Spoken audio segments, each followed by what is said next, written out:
Hello नमस्कार। Maharana Pratap horticultural university जो करनाल के अंदर सिचुएटेड है और हरियाणा का एकमात्र स्टेट हॉर्टिकल्चरल यूनिवर्सिटी जिसके एडमिशन की प्रोसेस स्टार्ट होने वाली है और आप लोगों को इस वीडियो में कंप्लीट 2026 की काउंसलिंग प्रोसीजर के बारे में, सीट मैट्रिक्स के बारे में, फीस स्ट्रक्चर के बारे में, सारी चीजों के बारे में डिटेल से बताया जाएगा।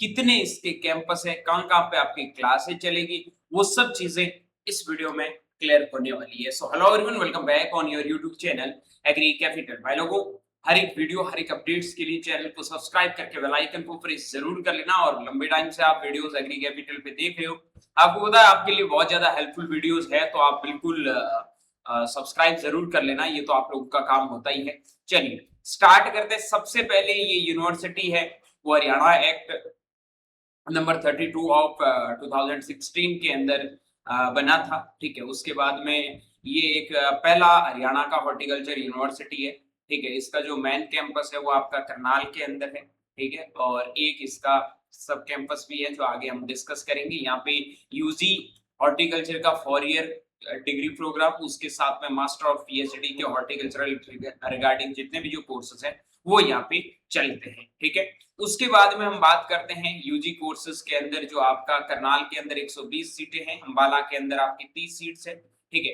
इनमें से आपकी जो 120 के समथिंग सीट्स है वो आपका एचयू का एग्जाम्स होता है उससे फिल होती है। रिमेनिंग जो 30 सीट्स है वो आईसीआर के थ्रू होती है, क्योंकि आपको पता होगा एक स्टेट एग्रीकल्चरल यूनिवर्सिटीज या फिर स्टेट जो भी आपका हॉर्टिकल्चरल यूनिवर्सिटीज है उनमें 20% सीट्स है वो आईसीआर से फिल होती है। ठीक है, तो यहाँ पे आपकी टोटल है वो लगभग 30 के समथिंग सीट्स आईसीआर से फिल होती है। एमएससी हॉर्टिकल्चर हो गया, उसके बाद में plant pathology entomology MSc agriculture के अंदर। उसके बाद में आप यहाँ पे जो एडमिशन की प्रोसेस है, इंपॉर्टेंट चीज क्या है उनके बारे में अभी थोड़ी चर्चा कर लेते हैं। स्टेप बाय स्टेप इसके एडमिशन की क्या प्रोसेस होने वाली है वो देख लो। अगर आप एमएचयू करनाल के अंदर एडमिशन लेने के लिए जा रहे हो, सबसे पहले ध्यान रखना यहाँ पे दो बेसिस पे आपको एडमिशन मिलता है एमएचयू करनाल में। एक है यहाँ पे 80% सीट्स फिल होती है और एक है 20% जहाँ सीट फिल होती है। ठीक है, 80% सीट फिल करने के लिए सबसे पहले आपको एचयू 4 ईयर बीएससी एग्री का पेपर देना होता है। 4 ईयर जो आपका बीएससी एग्री का पेपर है वो आपको देना होता है। ठीक है, और यहाँ पे आपको क्या देना होता है मेरे भाई, सीयूईटी आईसीआर। ठीक है, सीयूईटी का एग्जाम देके आईसीआर काउंसलिंग के थ्रू यहाँ पे आप जब एचयू का फॉर्म भरते हो तो उसके साथ में एमएचयू का फॉर्म निकलता है। जो बच्चे एचयू का पेपर 4 ईयर बीएससी एग्री का देते हैं और साथ में एमएचयू का फॉर्म भरते हैं, तो जो एचयू एंट्रेंस के मार्क्स है ना, एचयू जो आपके एंट्रेंस मार्क्स है, ठीक है, उन्हीं के बेसिस पे यहाँ पे आपका एडमिशन होता है। ठीक है, फिजिकल काउंसलिंग होगी डायरेक्टली यहाँ पे। अब यहाँ पे एडमिशन इन्हीं मार्क्स के बेसिस पर होगा। रिजल्ट आने के बाद में यहाँ पे आपको आपने साइड पे जाके चेक भी क्या होगा, मैंने कल वीडियो भी डाला था, लिस्ट आती है यहाँ पे कि कौन कौन से कैंडिडेट्स है वो फिजिकल काउंसलिंग के लिए इलिजिबल है। ठीक है, फिजिकल काउंसलिंग होगी तो उनमें जिन बच्चों के स्कोर है वो जनरल ओबीसी और general OBC and EWS category में 50% मतलब 50% मार्क्स है एंट्रेंस में होने चाहिए। एससी और डिफ्यूज एससी के लिए जो मार्क्स है वो आपके कितने परसेंट होने चाहिए, 47.5। इससे कम मार्क्स वाले बच्चों का एडमिशन नहीं होगा, क्योंकि क्वालिफाई करने के लिए कम से कम इतने मार्क्स चाहिए। और इनसे ज्यादा जिन बच्चों का स्कोर था उन बच्चों का नाम है वो एमएचयू के वहां पे आपको दिख गया होगा लिस्ट के अंदर, इनसे ऊपर आपके नंबर है। तो ठीक है, लगभग आप मान के चलो वहां पे 500 के समथिंग बच्चों का नाम आया है। 425 और 72 के समथिंग स्टूडेंट को वापस मेल करके अपना नाम देना। 500 में से यहाँ पे जो सीटें बेटा 120 के समथिंग सीट्स है और सारी कैटेगरी का रिजर्वेशन भी अभी आपको आगे बताऊंगा। इन 120 सीट के ऊपर है वो आपकी कट ऑफ डिसाइड होगी। क्या कट ऑफ रहेगी, किन किन को एडमिशन मिलेगा वो अभी हम बात करते हैं। लेकिन फिजिकल काउंसलिंग में वो ये सारे बच्चे जा सकते हैं जिनका नाम आया है। देखो बेटा, यहाँ पे आपकी मैं बात करूं 20% सीट सीयूईटी आईसीआर में, तो ऑल इंडिया के स्टूडेंट यहाँ पे इलिजिबल रहते हैं, है ना। यहाँ पे आपके ऑल इंडिया के स्टूडेंट्स इलिजिबल रहते हैं। जो आप हरियाणा से है तो भी आप एडमिशन ले सकते हैं, अदर स्टेट से है तो भी आप एडमिशन ले सकते हैं। बस उसकी जो आईसीआर की रैंक होती है उन्हीं के बेसिस पे यहाँ पे एडमिशन से आपको मिलता है। क्लियर है? चलो आगे बात कर लेते हैं हम अगला है फिजिकल काउंसलिंग का जो शेड्यूल है सर वो क्या होने वाला है, काउंसलिंग कब से होगी। बिल्कुल फिजिकल काउंसलिंग में नाम आप लोगों ने देख लिया होगा, नाम अगर नहीं देखा है तो मैं आप लोगों को हमारा जो टेलीग्राम चैनल है उन पे लिंक भी भेज दूंगा, या फिर आप हमारे व्हाट्सएप ग्रुप में ज्वाइन हो तो आप लोगों ने लिस्ट देख लिया होगा। तो यहाँ पे जो आपके फिजिकल काउंसलिंग का बेटा शेड्यूल होने वाला है वो है 19 अगस्त। कब है बेटा, 19 अगस्त को आपका 9 बजे से लगाकर 12 बजे तक तो डॉक्यूमेंट का वेरिफिकेशन होगा। उसके बाद में आपका जिन बच्चों का नाम आएगा उनका फिजिकल काउंसलिंग होगा 1 बजे के बाद में, ठीक है। चलो एलिजिबल कौन कौन से हैं ये सारी चीजें आप लोगों को यहाँ पे पता चल गई होगी। और आपका जो फिजिकल काउंसलिंग है वो सबका कहाँ पे होने वाला है, करनाल के अंदर होने वाला है, जो आपका एमएचयू का मेन कैंपस है, ठीक है, उचानी के अंदर। ठीक है, तो ये चीजें आपकी क्लियर हो जानी चाहिए। और फिजिकल काउंसलिंग में जाते टाइम में कौन कौन सी चीजें ध्यान रखनी है, कौन कौन से डॉक्यूमेंट लेके जाने उनके बारे में भी चर्चा करने वाले हैं। ओके, अब हम बात कर लेते हैं सीटों के बारे में। तो देखो जो आपका अंतली करनाल का कैंपस है उसमें 120 में से 96 सीट्स है वो हरियाणा रेजिडेंट यानी कि जो एचयू एमएचयू की एग्जाम से फिल होगा, एमएचयू का फॉर्म और एचयू के एग्जाम से। उसके बाद में आईसीआर ऑल इंडिया जो आपको मैंने बताया था अभी सीयूईटी आईसीआर के द्वारा फिल होगा, ठीक है। 24 सीट्स और 7 टोटल 31 सीट है, 119 मतलब आपकी 150 सीटों में से 119 प्लस 31 सीट है, ठीक है। अभी मैं आपको बता ही रहा था 120 और 30 सीट का ये आपका रहने वाला है सीटों का क्राइटेरिया। अंबाला के अंदर 30 बच्चों का एडमिशन होगा, उनमें से 23 है वो एमएचयू की काउंसलिंग से, 7 आईसीआर की काउंसलिंग से, ठीक है। और करनाल के अंदर 96 और 24 ये आपका बेसिकली है वो सीट मैट्रिक्स रहने वाला है, यही आपका मेन गेट होने वाला है, यही से आपको जाना है, ठीक है। चलो आगे बात करते हैं रिजर्वेशन। तो देखो रिजर्वेशन का की पॉइंट बहुत इंपॉर्टेंट है, ध्यान रखना। जो बच्चे सीयूटी आईसीआर से आते हैं उनका रिजर्वेशन तो वो आईसीआर जाने उनका काम जाने, हमें कोई आइडिया नहीं है। वो उनके सीट मैट्रिक्स के अकॉर्डिंगली एडमिशन देते हैं, ठीक है। वो सीट मैट्रिक्स आप जाके आईसीआर के ब्राउचर पे जाके चेक करो, या फिर मैंने ऑलरेडी वहां पे बता दिया होगा। अभी यहाँ पे जो आपके करनाल के अंदर सीट मैट्रिक्स का क्राइटेरिया है, टोटल 94 सीट है, उनमें से 18 सीट है वो एससी और डिफरेंट एससी की रहने वाली है, जो 20% रिजर्वेशन के साथ में टेंटेटिव है, ठीक है। ये आपके रोस्टर कोटा के अकॉर्डिंग सीट ऊपर नीचे होती है, थोड़े बहुत एक दो, ज्यादा कोई नहीं है। बीसीए कैटेगरी का 16% रिजर्वेशन 15 सीट है, बीसीबी कैटेगरी का 11% रिजर्वेशन, क्योंकि ओबीसी है, इन दोनों को अलग किया। ओबीसी का आपको पता 27% रिजर्वेशन होता है, ठीक है। तो बीसीए को 16% दे दिया, बीसीबी को 11% दे दिया जरूरत के अकॉर्डिंग, ठीक है। तो यहाँ पे क्या है 10%। उसके बाद में ईडब्ल्यूएस कैटेगरी 10% रिजर्वेशन 10 सीट है, पीडब्ल्यूडी को 5% रिजर्वेशन के साथ में 4 सीट है, ठीक है। तो ये टोटल आपकी कितनी सीट है, 37 सीट है। किसके लिए, जनरल के लिए। जनरल में यहाँ पे लिखा है rest of roster point. Roster point का मतलब होता है कि अगर आपकी कट ऑफ के साथ में, अगर आपकी कट ऑफ को कोई जनरल के साथ में ओबीसी ईडब्ल्यूएस एससी एसटी का बच्चा फाइट करता है तो उनका भी नाम आएगा, जरूरी नहीं कि ये जनरल के बच्चों को ही मिलेगा। जैसे मान लो टॉप 40 में जिन बच्चों का नाम आएगा उन बच्चों को पहले ये सीट अलॉट होती है, उसके बाद में कैटेगरी का रिजर्वेशन है वो देखा जाता है, ठीक है मेरे भाई। चलो आगे बात करता हूं बीएससी हॉर्टिकल्चर 4 ईयर प्रोग्राम के लिए। चंसोली अंबाला के अंदर ये कैंपस है, 20% रिजर्वेशन के साथ 4 सीट एससी की, बीसीए की 3 सीट, बीसीबी की 2 सीट, ईडब्ल्यूएस की 2 सीट, पीडब्ल्यूडी की 1 सीट और 11 सीट्स है आपकी अनरिजर्व्ड कैटेगरी की, ठीक। कोई कैटेगरी का बच्चा नहीं आता इसलिए तो उसमें आपको जनरल में कंसीडर किया है। टोटल 23 सीट है। क्लियर। क्वालिफिकेशन आपको मैंने और ऑलरेडी बता दिया, एज लिमिटेशन बता दिया है आपका 31/8/2026 तक 16 साल होना चाहिए, ठीक है। बाकी जो बच्चे एलिजिबल थे उनको काउंसलिंग के लिए बता दिया था। और एंट्रेंस का जो क्वालिफिकेशन है उनमें भी एग्रीगेट 50% मार्क्स और आपके वो बाकी एससी एसटी और पीडब्ल्यूडी के लिए 47.5। क्लियर। चलो आगे बात कर लेते हैं बेटा कट ऑफ के बारे में, और आप इस चीज का वेट भी कर रहे थे admission cut off category wise. देखो एक तो है आपका सेफ स्कोर, ठीक है। इस सेफ स्कोर का मतलब है मेरे भाई, इस सेफ स्कोर का आपका जो मतलब होने वाला है, इसका मतलब है कि यहां तक आपको एडमिशन मिल सकता है, ठीक है। मिल सकता है, 100% श्योरिटी नहीं है, लेकिन जो ये कट ऑफ मार्क्स बताऊंगा ना, या 99% आप मान के चल लेना, उसी कट ऑफ रेंज के अंदर आपको एडमिशन देखने को मिलेगा। जनरल कैटेगरी का बेटा मैं सेफ स्कोर की बात करूं तो 63 से 64 यहां तक आपको एडमिशन, 64 मार्क्स लिख लो यहाँ पे, ठीक है, जो एचयू के मार्क्स है, इन तक आपको एडमिशन मिलने की पॉसिबिलिटीज है। इनसे कम होगा सर एक आध मार्क्स, 1 मार्क्स प्लस माइनस कर सकते हो, मतलब मान के चलो कि 60 से नीचे वाले काउंसलिंग के लिए तो सारे जा सकते हैं 50 वाले, बाकी चांसेस नहीं है। ईडब्ल्यूएस कैटेगरी का सर सेम स्कोर क्या होगा, तो वो आपका 60 से 61। बीसीबी कैटेगरी का सेम ही रहता है लगभग, ज्यादा कोई सीन नहीं रहता है। 59 से 60 कर लो, ठीक है। बीसीबी का कितना रहता है सर, 57 से 59 कर लो।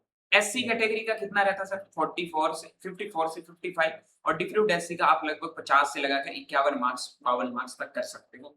अब बात कर लेता हूं मैं कट ऑफ के बारे में कि सर एग्जैक्टली कट ऑफ क्या रहेगा फर्स्ट राउंड का, या फिर फर्स्ट जो हमारी फिजिकल काउंसलिंग होगी उसके लिए किन बच्चों को यहाँ पे एडमिशन मिलेगा। तो एमएचयू में जनरल कैटेगरी का फर्स्ट राउंड का जो कट ऑफ यहाँ पे आपको देखने को मिलेगा वो मुझे जहां तक लग रहा है कि 65 से लगाकर 66 मार्क्स के बीच रहने वाला है। कम रहेगा, इससे कम रहने की पॉसिबिलिटी है, बिल्कुल पॉसिबिलिटी है। इससे ज्यादा जाने की पॉसिबिलिटीज बहुत कम है, ठीक है, ये चीज ध्यान रखना। ईडब्ल्यूएस कैटेगरी की अगर मैं बात करूं तो ज्यादा कोई फर्क आएगा नहीं, क्योंकि मैंने सीट मैट्रिक्स देखा, ईडब्ल्यूएस बहुत कैंडिडेट है। 64 से 65। बीसीबी की बात करूं तो 63, ठीक है, 62 से 63 मान सकती हो। उसके बाद में बीसीए की बात करूं तो 60 से लगाकर 61। एससी की बात करूं तो जहां तक मेरे को लग रहा है 57 से 58 तक, या इससे थोड़ा कम रहने की पॉसिबिलिटीज है। आई थिंक 56 तक आ सकता है। और डिफ्यूज एससी मुझे जहां तक लग रहा है 53 नंबर 54 नंबर अगर आपके हैं तो आपका एडमिशन हो जाएगा। पीडब्ल्यूडी का तो सबका हो ही जाएगा, उनको टेंशन लेने की जरूरत नहीं, इतने ही बच्चे होंगे। क्लियर। तो ये आपका एक एक्सपेक्टेड कट ऑफ मैंने बता दिया कि इस रेंज में एमएचयू के अंदर फर्स्ट काउंसलिंग में नंबर आने वाला है, ठीक है। जो बच्चे काउंसलिंग सबको करवानी है, जो 500 बच्चों का नाम आया है, 500 में से आप 100 बच्चे तो ऐसे मान लो जिनका एचयू में सिलेक्शन हो जाएगा। पीछे कितने बच्चे, 400 बच्चे, ठीक है। अब 400 में से लगभग 100-150 बच्चे तो ऐसे होंगे जो जाएंगे ही नहीं, ठीक है। 250 बच्चे होंगे, उनमें से 120 का सिलेक्शन हो जाएगा, यानी कि दो एक बच्चों का कंपटीशन है, दो में से एक का सिलेक्शन होगा। तो 250 से ज्यादा मुझे नहीं लग रहा है कि फिजिकल काउंसलिंग के लिए जाएंगे। और आप बस यही दुआ करो कि कम से कम बच्चे हैं वो फिजिकल काउंसलिंग के लिए जाए, क्योंकि जितने कम बच्चे जाएंगे कट ऑफ आपकी उतनी ही नीचे आने की पॉसिबिलिटी है। और ऑनेस्टली मैंने आपको 65 ही उम्मीद करके पहले कट ऑफ बताई थी, और जैसे ही मैंने लिस्ट कल चेक की है उससे आइडिया लग गया था कि लगभग 65 के समथिंग आपको एमएचयू में इस बार एडमिशन मिलने की पॉसिबिलिटी है, ठीक है। हालांकि मैं ये चीज सेफ स्कोर जरूर बताया, यहां तक आपका एडमिशन हो जाएगा, यहां तक फर्स्ट काउंसलिंग में होगा।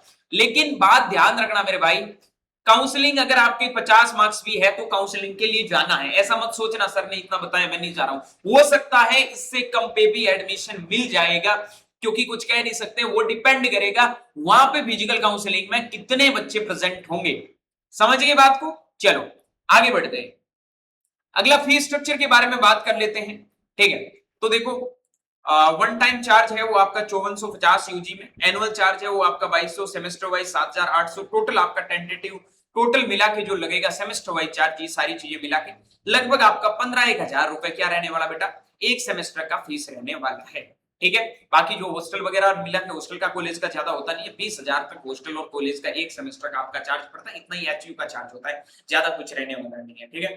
हॉस्टल फैसिलिटीज के बारे में अभी इन्होंने बताया है, hostel facilities not allowed for all students, the prospective hostel infrastructure was under construction at, जो आपका उचानी है उसके अंदर हॉस्टल है वो अंडर कंस्ट्रक्शन में है, तो हॉस्टल बन रहे हैं अभी, सारे बच्चों को वहां पे हॉस्टल है वो अलॉट नहीं होते हैं। हाँ, थोड़े टाइम बाद में हो सकता है कि आपको वहां पे हॉस्टल है वो अलॉट होना शुरू हो जाए, ठीक है, लेकिन अभी तक हॉस्टल नहीं हो रहा, तो 15,000 रुपए आपकी फीस लगेगी। बाकी सर कितना एक खर्चा पड़ेगा, 30,000 रुपए तो एक साल की बेटा आपकी फीस हो जाएगी। उसके बाद में आप कहीं रूम लेके रहोगे, 2 लोग रहोगे, 4-5,000 रुपए दोगे तो 25,000 आपका वो मान लो। उसके बाद में 30 से लगाकर 40,000 रुपए आपका खाने का पड़ जाएगा, ठीक है। तो 30-60 लगभग है ना, 1,00,000 रुपए आपका रहना खाना कॉलेज फीस सारा खर्चा होगा, उससे ज्यादा खर्चा या फिर नहीं होने वाला है, ये चीज ध्यान रखना। बाकी अब आप पे डिपेंड करता है, आप एक पेट को पालते हो या फिर 2 पेट को पालते हो, कॉलेज में जाने के बाद में थोड़ा ये हो जाता है, तो उसकी वजह से थोड़ा आपका खर्चा है वो ज्यादा लग सकता है, क्लियर। उसके बाद में हम बात कर लेते हैं यूजी मेरिट जो स्कॉलरशिप वगैरह है वो अलग अलग आपको हरियाणा एंट्रेंस के बेसिस पे बताया गया है, आईसीआर की 3,000 रुपए है, ठीक है। तो ये सब चीजें आप देख सकते हैं, यहाँ पे अलग अलग चीजें ऑलरेडी प्रोस्पेक्टर में भी मेंशन है। अब जब आप अपनी जो फिजिकल काउंसलिंग के लिए जाओगे उस टाइम आपके जो डॉक्यूमेंट्स है क्लास 10th का, डेट ऑफ बर्थ जो डेट ऑफ बर्थ सर्टिफिकेट है, ठीक है, 10+2 का ओरिजिनल जो आपका मार्कशीट है वो होना चाहिए, कैरेक्टर सर्टिफिकेट जहाँ से आपने लास्ट अपना एजुकेशन कंप्लीट किया, चाहे कॉलेज से किया, स्कूल से किया, वो देना है, ठीक है। 1 वर्ष से अधिक अगर हो गया, मतलब अगर आपने 2024 या फिर उससे पहले 2025 में की तो वो तो ठीक है, 2025, 2026 में जिनका 12th हुआ है, उन बच्चों को गैप नहीं देना, लेकिन 2024, 2023 इनमें हुआ है, उन बच्चों को देना है। एचयू का जो स्कोर कार्ड है ओरिजिनल आपके पास में होना चाहिए। हरियाणा जो रेजिडेंट का सर्टिफिकेट है वो आपके पास होना चाहिए, एससी सर्टिफिकेट या फिर जो ये सब क्या है ना, ये आपकी कैटेगरी पे डिपेंड करता है। ये किस पे डिपेंड करता है बेटा? कैटेगरी पे डिपेंड करता है। जो आपकी कैटेगरी, जैसे किसी भी बीसीबी है तो बीसीबी का सर्टिफिकेट, किसी के पास बीसीए है तो उनके पास बीसीए का सर्टिफिकेट, ईडब्ल्यूएस है तो ईडब्ल्यूएस का सर्टिफिकेट, जो आपकी कैटेगरी है उनके अकॉर्डिंग आपके पास सर्टिफिकेट होना चाहिए। आधार कार्ड आपका ओरिजिनल होना चाहिए, फैमिली आईडी है वो आपके ओरिजिनल होनी चाहिए। जो आपने एचयू का और एमएचयू का फॉर्म भरते टाइम में जो फोटो लगाए पासपोर्ट साइज, कम से कम 4 से 5 फोटो साथ में लेके जाना है। हालांकि इन्होंने 2 ही बताए। उसके बाद में अंडरटेकिंग है परफॉर्मा जो रिक्वायर्ड रहेगा वो तो आपको कॉलेज में मिल जाएगा, पेरेंट गार्जियंस का, ये तो आप कॉलेज में जाओगे तो वहां पे आपको दे दिया जाएगा। ओनली सिंगल गर्ल चाइल्ड है, उनका एनेक्स और 2 के अंदर जो कैंडिडेट्स को परफॉर्मा दे रखा है उनके अकॉर्डिंग वो बनवा लेना है। Medical fitness certificate first counselling से 7 दिन के अंदर जारी हो जाएगा, ठीक है। इसमें आपका क्या है, सिविल हॉस्पिटल हो गया, पीएचसी हो गया, ठीक है, और उसके बाद में सीएचएस हो गया, एचयू गवर्नमेंट जो भी हॉस्पिटल है वहां पे जाके अपना फिटनेस सर्टिफिकेट या हेल्थ सर्टिफिकेट जो होता है वो बनवा लेना है। आप बाहर से भी बनवा सकते हो, और स्पोर्ट्स कोटा अदर और भी कोई आपके पास में कोटा है तो उसके लिए आपका सर्टिफिकेट होना चाहिए, ठीक है। तो ये सारे डॉक्यूमेंट्स आपको लेके जाना है, और इन्हीं डॉक्यूमेंट्स के साथ में आपको 19 तारीख 8 बजे पहुंच जाना है एमएचयू करनाल के अंदर।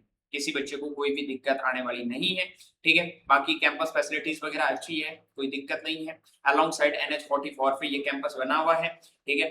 अप्रोक्सीमेटली 7 किलोमीटर ऑफ नीलोखेरी, ठीक है। ट्रांसपोर्ट आपको नॉमिनल चार्ज के अंदर हो जाएगा, नॉर्मल आपको ट्रांसपोर्टेशन का सिस्टम ऐसी कोई दिक्कत नहीं है। जहां से भी आप जा रहे हो इजीली आप जा सकते हो, ठीक है। बाकी कोई दिक्कत प्रॉब्लम है तो आप व्हाट्सएप या फिर कमेंट सेक्शन के अंदर मैसेज कर सकते हैं। उम्मीद करूंगा ये वीडियो आप लोगों को बहुत अच्छा लगा होगा, और वीडियो के अंदर जो भी चीजें एमएचयू से रिगार्डिंग थी, एमएचयू एडमिशन से रिगार्डिंग थी, आपकी एकदम क्लियर हो गई होगी। बाकी मिलता हूं जल्दी एक नई वीडियो और नई अपडेट के साथ में। तब तक के लिए स्वस्थ रहे, मस्त रहे, देखते रहे एग्री कैपिटल का यूट्यूब चैनल माही चौधरी के साथ। Thank you very much.